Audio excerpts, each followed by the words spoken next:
chers amis habitués, abonnés de notre chaîne YouTube, ou vous qui la découvrez peut-être aujourd'hui, je suis heureux de vous retrouver pour continuer un peu avec vous notre chemin, notre modeste chemin pour essayer de trouver un sens à notre vie et pour certains d'entre vous qui regardez un site orthodoxe, pour essayer de vous rapprocher et de vivre un peu avec Dieu. Vous savez que peut-être même, pour certains d'entre nous, on deviendra saints, puisque nous sommes tous appelés à devenir saints. Hein? Mais bon, ça nous prendra un peu de temps peut-être. Je parlais il y a quelque temps avec vous de la prière de Jésus, la prière du cœur, et j'ai même dans une autre vidéo répondu à une question qui nous était posée. Mais peut-être, et en parlant avec les amis qui sont chargés du côté technique de ces enregistrements, peut-être on s'est dit que ça serait bon de parler simplement de la prière.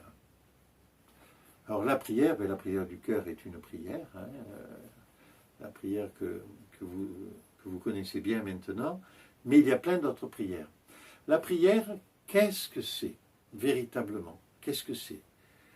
Est-ce que nous sommes de bons chrétiens parce que nous prenons un livre de prière et nous lisons des prières? Je réponds de façon très ferme, oui. Si nous faisons ça, c'est très bien. Et si vous avez l'habitude de faire ainsi, ne changez rien. Mais cette prière-là, c'est une prière automatique qui est sur un support qui ne nous appartient pas. Nous l'avons découvert sur un livre. Je pourrais vous recommander sur ce point d'ailleurs le petit livre de prière du père Placide de Seye, le grand Hiéronda qui nous a quittés il y a quelques années, qui était un moine qui a énormément produit d'écrits et qui a sorti un petit livre de prière qui est d'un format assez convenable pour pouvoir toujours l'avoir avec soi, mais aussi le livre de prière des éditions Apostolia, qui est la juridiction roumaine, qui édite un petit livre tout petit, mais vraiment plus petit qu'un paquet de cigarettes et moins épais, sur papier Bible. Et il y a deux petits livres comme ça, un livre qui s'appelle Livre de prière et un livre qui s'appelle le Psautier, c'est-à-dire le livre des psaumes, c'est-à-dire la prière de l'Église depuis le commencement des temps. Les psalmistes ont écrit sur des centaines et des centaines d'années. Alors bien sûr, c'était le peuple de Dieu, c'était le peuple d'Israël qui écrivait ces prières et qui, à travers ces prières, s'adressait à Dieu pour lui demander de l'aide, pour lui dire toute sa petitesse, toutes ses faiblesses humaines, et pour demander son secours, pour changer et essayer de se rapprocher de lui. Alors la prière, quelle que soit sa forme, c'est parler au Seigneur. Certains vont avoir des livres de prière comme support. Je vous le disais, c'est très bien. Mais très vite, vous allez vous apercevoir que certaines prières vont vous parler davantage que d'autres. Je dirais comme une petite vibration qu'on va ressentir à un moment donné, ou une forme de légèreté, quand on dit telle prière, et puis un peu moins quand on dit telle autre prière. Bon, les prières, on les connaît tous. Hein. Pour les catholiques, c'est le Je vous salue Marie. Sachez que le Je vous salue Marie, il existe aussi dans un office de la tradition orthodoxe, dans les complis. À quelques mots près, c'est le même Je vous salue Marie que dans la tradition de nos frères catholiques romains. Bon, ça ne s'appelle pas le Je vous salue Marie, mais c'est une prière à la Vierge. Ça peut être la prière à l'Esprit Saint, pour invoquer l'Esprit Saint et lui demander de nous apporter ce qui va nous faire changer, parce que c'est par l'Esprit qu'effectivement nous changeons. Ça peut être bien sûr la prière que nous récitons ensemble, le Notre Père. tel que nous le trouvons, je crois que c'est au chapitre 5 de Matthieu, que lorsque vous vous adressez au Père Céleste, vous direz « Notre Père ». Bon. Ça peut être dans le Notre Père. Avez la formule qui vous convient. Je sais que nos frères catholiques viennent de modifier un mot en demandant au Seigneur à la fin du Notre Père de ne pas nous laisser entrer en tentation, ce qui a remplacé ce qui existait depuis Vatican II, me semble-t-il, ne nous soumet pas à la tentation.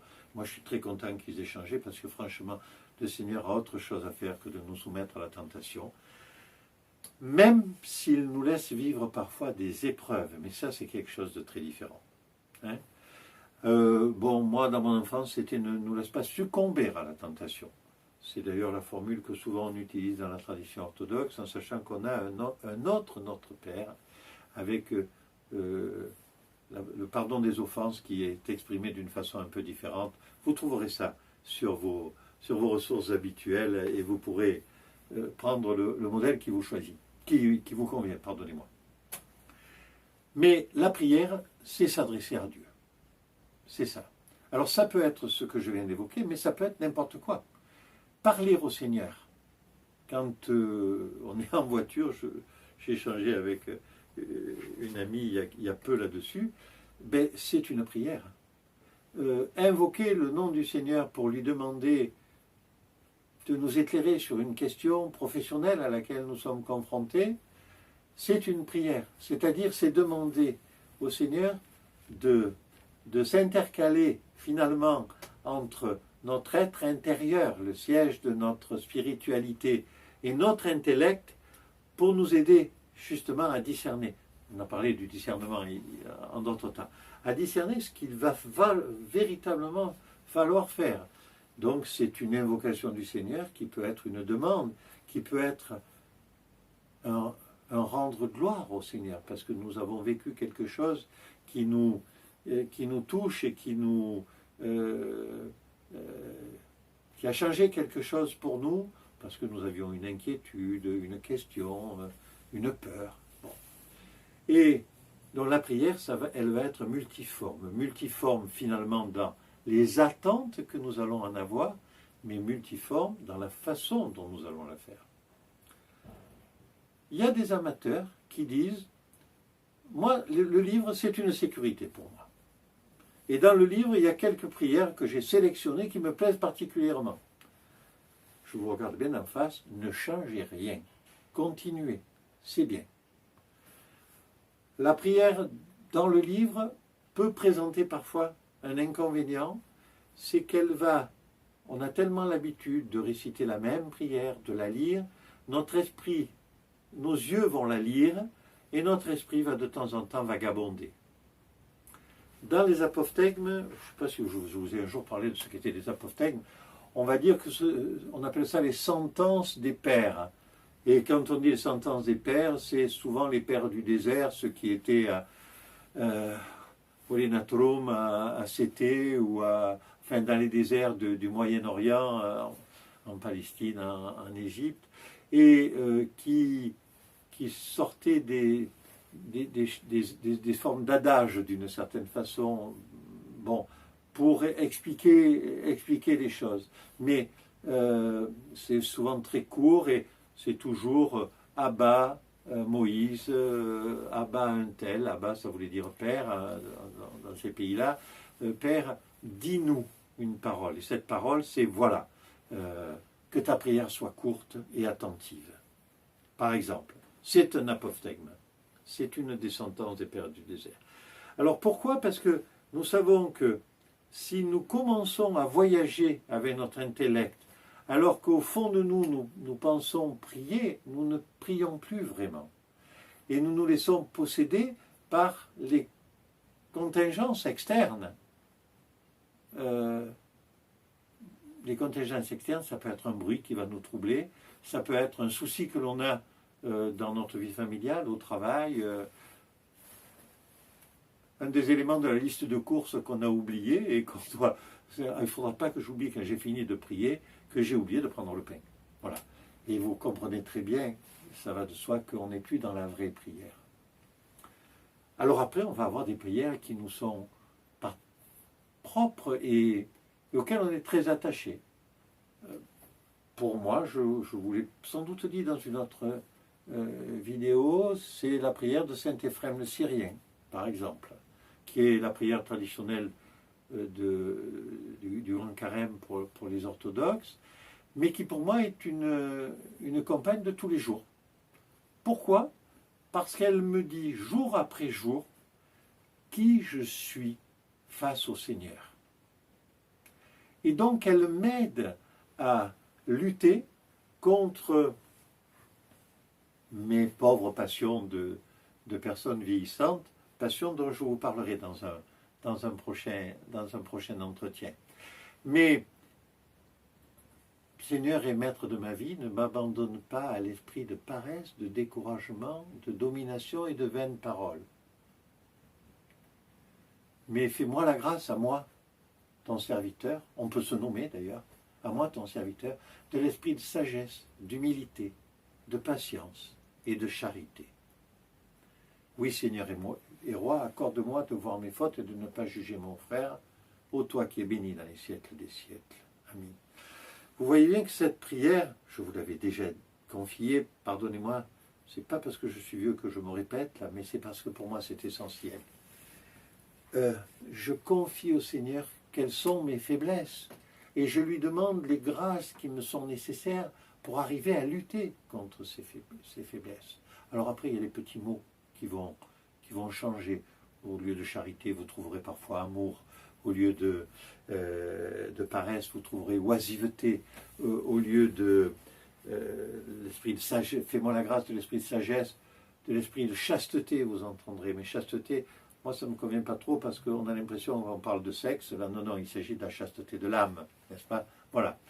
Alors ça, c'est une prière qui, pour moi, est quotidienne et indispensable, alors qu'elle ne fait pas partie du corpus qui existe dans les prières, ce qu'on appelle les prières initiales dans la tradition orthodoxe, qu'on fait le matin quand on se lève, mais aussi avant toutes les cérémonies, qui commencent par béni soit notre Dieu en tout temps, gloire à toi notre Dieu, gloire à toi, et puis le roi céleste, ah oui, elle a fait partie du roi céleste, et puis une prière à la Vierge, puis le Notre Père. Voilà, ça c'est notre package, on commence avec ça. Et quand on commence avec ça, si on le fait en disant ces prières avec notre cœur, ça prend, allez, je pense que ça fait moins de 5 minutes, je pense. Mais quand on les dit avec notre cœur, notre journée, elle ne commence déjà plus pareil. C'est plus la même journée qui commence. C'est une journée qu'on commence avec le Seigneur. C'est-à-dire avec un cœur qui va être orienté vers l'amour pour les autres, vers la compassion pour ceux qui souffrent, vers la tolérance pour ceux qui font n'importe quoi sous nos yeux, mais que l'on ne jugera pas, vers la compassion pour ceux qui souffrent. Enfin, dans notre vie de chrétien, telle qu'on doit la faire tous les jours. Telle qu'on doit la faire tous les jours, j'y arrive pas toujours. Quand nous faisons le signe de croix dans la tradition orthodoxe, nous nous inclinons avec la main droite juste vers le sol, en touchant le sol ou pas, nous nous redressons et nous nous signons. Au nom du Père et du Fils et du Saint-Esprit. Seigneur, j'étais dans la boue de ce monde, tu m'as relevé. Toi, le Père, le Fils et le Saint-Esprit. Gloire à toi. C'est ça le sens, si vous voulez. Alors, certains disent, c'est un peu du pipeau. Moi, je dis, tester, ce n'est pas du pipeau. La prière, c'est ce qui nous lie à Dieu. Mais passer un temps de lecture au quotidien pour lire l'évangile du jour, c'est une prière. Lire l'épître du jour, c'est une prière. Lire les psaumes, auxquels, entre nous, des fois on ne comprend pas grand-chose, ou du moins on bute sur certaines formules, eh bien c'est une prière, et celle-là elle est particulièrement importante d'ailleurs. Pourquoi? Parce qu'elle nous relie à l'histoire du peuple de Dieu depuis le commencement des temps quasiment. Les derniers psaumes qui ont été écrits, ils sont bien antérieurs de plusieurs siècles à l'arrivée de notre Seigneur lorsqu'il s'est incarné par la Vierge Marie. Voilà. Voilà ce que je pourrais vous dire un peu pour la prière, si ça peut vous aider. Puis, il y a des prières qui sont très belles. Ouvrir sa journée avec la prière de l'aurore de Saint Philaret de Moscou, par exemple, ou la prière des moines d'Optino, et d'autres, et plein d'autres. C'est quelque chose qui est beau. Et cette beauté qui est contenue dans ces prières qui ont été formatées par des saints souvent ou de grands moines complètement habités par l'Esprit Saint. Ces prières-là, à chaque mot, elles nous élèvent parce qu'elles changent quelque chose en nous. La prière s'adresse au Seigneur, c'est vrai, ou à la Mère de Dieu, ou à la Trinité. Enfin, selon les prières, il y a plusieurs formules qui nous permettent de rentrer dans ce courant de prière, mais surtout, au fur et à mesure que nous prions, nous changeons le vieil homme en un homme nouveau qui véritablement a compris et intériorisé pourquoi le Seigneur était venu à notre rencontre, pourquoi il est mort sur la croix, pourquoi il est ressuscité et quel est le message qu'il nous a laissé. Voilà quelques petits mots tout à trac que j'avais envie de partager avec vous sur cette question dont je sais que plusieurs se la posent sur finalement la prière, c'est quoi, comment la faire. Je pourrais vous proposer peut-être dans un temps, je n'ai pas préparé cela, donc je ne peux pas vous le dire tout à trac, mais un certain nombre de prières qui sont de très belles prières qui nous élèvent et qui nous parlent véritablement. Après, nous sommes en union de prière, comme l'on dit souvent dans le monde œcuménique, quand on croise un frère de l'Église réformée, quelle que soit la sensibilité, de frère catholique ou un autre frère, en union de prière. Eh bien, en union de prière, c'est que lorsque nous sommes tous tournés vers le Seigneur pour s'adresser à lui, pour lui rendre grâce, pour lui demander quelque chose ou simplement pour le louer, eh bien, effectivement, ce monde, l'entièreté de ce monde dans lequel nous vivons change un petit peu. Voilà donc ce que je peux vous dire dans ce premier échange sur la prière. Sans doute je reviendrai là-dessus. En attendant, je vous souhaite une bonne continuation dans la prière, puis dans la prière commune, celle qui nous réunit, parce que chaque fois que nous prions ensemble, eh bien, c'est comme si nous étions réunis, et chaque fois que nous sommes réunis ensemble, vous savez que le Seigneur est parmi nous. N'oubliez pas de nous faire un petit like si cette petite vidéo vous a apporté quelque chose ou vous a plu. Et moi, je vous dis à très bientôt pour une suite.